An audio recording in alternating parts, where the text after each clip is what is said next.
नमस्कार दोस्तों, मेरा नाम है वंशिका जारवाल और जैसा कि आप सबको पता है कि अभी हम लोग सोनम वांगचुक जी की पद यात्रा में जुड़े हुए थे, तो हमारे साथ अनुज जी और नरेंद्र जी शामिल हैं। तो अब हम अनुज जी से पूछते हैं कि आपको सोनम वांगचुक जी की पद यात्रा में शामिल होकर कैसा लग रहा है? ये पहला एक्सपीरियंस है वैसे तो कि मुझे इस तरह की पद यात्रा में शामिल होने का मौका मिला। वैसे एक्सपीरियंस अच्छा है। हर जगह नए नए लोगों से नई नई उनकी जानकारियाँ, उनके लोकल जो इतने भी हम लोगों से अभी तक मिले, उनसे नई चीज़ें कुछ जानने को मिली। लेकिन उसमें सिमिलर है कि जहाँ पर भी मतलब कि प्रॉब्लम्स है, वो सारी प्रॉब्लम लमसम एक ही है। सारे ऑल ओवर इंडिया में अगर मैं उसको देखूं तो लमसम प्रॉब्लम्स एक ही है, जो सारे के सारे वातावरण से जूझ रहे हैं। और दूसरा है कि कॉरपोरेट सेक्टर की जो मार है उससे जूझ रहे हैं। तो लमसम जो सिमिलर है, जो प्रॉब्लम्स है वो सिमिलर है। ओके, और सर आपका एक्सपीरियंस क्या रहा अभी तक इस पद यात्रा में? मैम, अभी तक एक्सपीरियंस बहुत अच्छा लगा और मुझे इसी यात्रा में शामिल होने का मौका मिला। मैं बहुत खुशनसीब हूँ और मैं बहुत दिनों से सोच रहा था सर कि इस यात्रा में शामिल हूँ। जब सर पहले भी धरना दे रहे थे तो मैं किसी कारणवश पहुँच नहीं पाया वहाँ पर अभी मुझे मौका मिला तो तुरंत आ गया हूँ मैं। सर के समर्थन में पूरा हमारा सहयोग है। और जैसा कि आप सभी लोग जानते हैं, मैं थोड़ी सी बातें कहना चाहूँगा अपने माध्यम से आप लोगों के तरफ से कि सभी लोग परिचित होते हैं, सभी लोग पढ़े लिखे होते हैं, नैतिक शिक्षा, प्रकृति बचाओ को नारा लगाते हैं, पेड़ पौधे लगाते हैं, सारी चीज़ें करते हैं।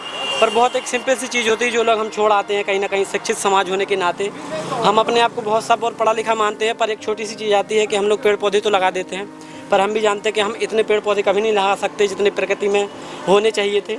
और अभी भी प्रकृति में इतने हैं कि अभी हम अगर रुक जाएं, अपने आप को रोक लें प्रकृति को शोषित करने से, तो बहुत कुछ हासिल अभी और हो सकता है हमारे लिए। और आने वाले समय पर जो हम आने वाली पीढ़ी के लिए कुछ भी छोड़ के जाने वाले हैं, तो हम क्या छोड़ के जाने वाले, एक बार हम अपने आप से क्वेश्चन पूछेंगे तो जो आगे आने वाली पीढ़ी है उसके लिए हम कुछ भी नहीं छोड़ के जाने वाले हैं। या तो शीशी में पानी छोड़ के जाने वाले हैं, क्योंकि हमने सारा कुछ ख़त्म कर दिया है। नदियाँ भी सूख रही हैं, पहाड़ भी हम ख़त्म करते जा रहे हैं, जितने भी संसाधन थे प्राकृतिक वो सब खत्म करते जा रहे हैं। हम सब लोग पढ़े लिखे हैं और सभी जानते हैं कि जब पृथ्वी का टेम्परेचर बढ़ेगा तो ग्लेशियर पिघलेंगे तो उनका जो पानी है वो हिमनद के रूप में जो जमा हुआ है वो आएगा नदियों में। नदियों से पानी जाएगा समुद्र में जब पानी जाएगा वो तो समुद्रों का लेवल बढ़ेगा तो जो तटीय राज्य हैं उनमें जलस्तर बढ़ेगा। वो जलस्तर बढ़ने के कारण वो लोग स्थानीय तरफ आएंगे, स्थानीय में जनघनत्व बढ़ेगा। ये सबसे बड़ी समस्या होगी जो आगे आने वाले समय पर कुछ ही सालों में आपको देखने को मिलेगी।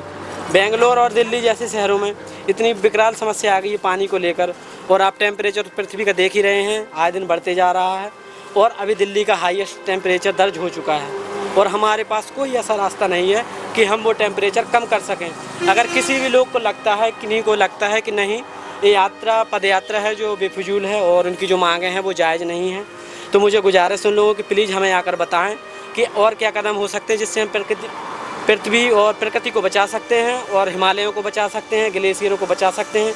अगर उनके पास किसी के पास कोई जवाब है तो आगे आएँ और बताएं और इस यात्रा का हिस्सा बनें और सर का समर्थन करें। जिस प्रकार से उनको पृथ्वी को लेकर और लद्दाख को बचाने के लेकर जो मुहिम है उसका हम पुरजोर से समर्थन करते हैं। और आप लोगों से निवेदन है कि सरकार से भी निवेदन है कि सरकार उनकी बातों को सुने और जल्द से जल्द पृथ्वी को बचाने में जो लोग परेशान हैं, उनके पाँव में छाले हैं और इतनी कड़कती हुई तेज़ धूप में सड़क सर पैदल चल रहे हैं, 25 से 30 किलोमीटर चलते हैं, लद्दाख से बराबर चल रहे हैं 1 सितंबर से। और बहुत कुछ है कहने के लिए, पाँव में लोगों के छाले हैं और क्या है कि प्रकृति के लिए निकले हैं तो कोई नहीं।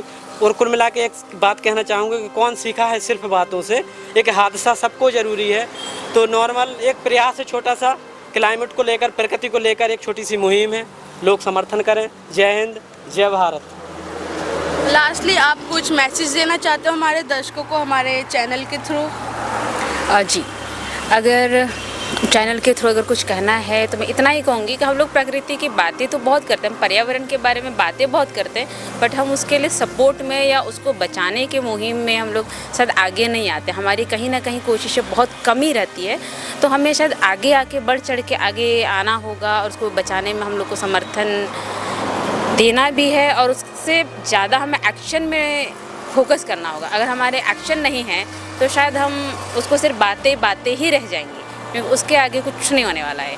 क्योंकि अभी अगर हम बात करेंगे अगर ऑल ओवर वर्ल्ड की, तो वर्ल्ड वाइज आप सभी जानते हैं बहुत अच्छी तरीके से कि पोल्यूशन और ये सारी चीज़ों के उसमें हम लमसम कितना 50% से करीब लमसम हम 50 के लगभग में है। तो अगर 50% हमारी हवाएं दूषित हो जाती है तो लमसम आगे के 10 से 20 साल में हम सरवाइव नहीं कर पाएंगे।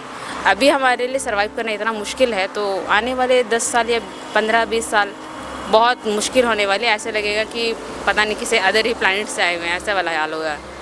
तो कोशिश करें कि अपने आसपास का जो माहौल है उस चीज़ को थोड़ा सा देखें, समझें और जितना हो सके मतलब पेड़ पौधों को लगाएं, पानी जहाँ तक हो सके उसको प्रदूषित होने से बचाएं। नदियों को जिस तरीके से हम गंदा करते हैं वो गंदा करने के बजाय हम उसको अगर साफ़ सुथरा रखें तो शायद ज़्यादा अच्छा होगा। कहते हैं हम यहाँ पे हम भारत में कि नदी हमारी माता है, कई जगह पे हम नदियों को हम पूजते हैं, बट उससे कहीं ज़्यादा हम उससे गंद मचाते हैं, लिटरली गंद मचाते हैं वहाँ पर। तो उस जगह हम लोग को साफ़ सुथरा रखने की ज़रूरत है। यहाँ पर सिर्फ सोनम सर के अकेले की कोशिश काफ़ी नहीं होगी, हम सबको आगे आना होगा, तभी शायद हम कुछ कर पाएंगे या कुछ कह पाएंगे इस बारे में आगे। अनु जी और नरेंद्र जी का इंटरव्यू आप लोगों के लिए, और हम सोनम जी की पद यात्रा में बने रहेंगे, तो हमारे साथ जुड़े रहे। आप देख रहे हैं सच की रफ्तार।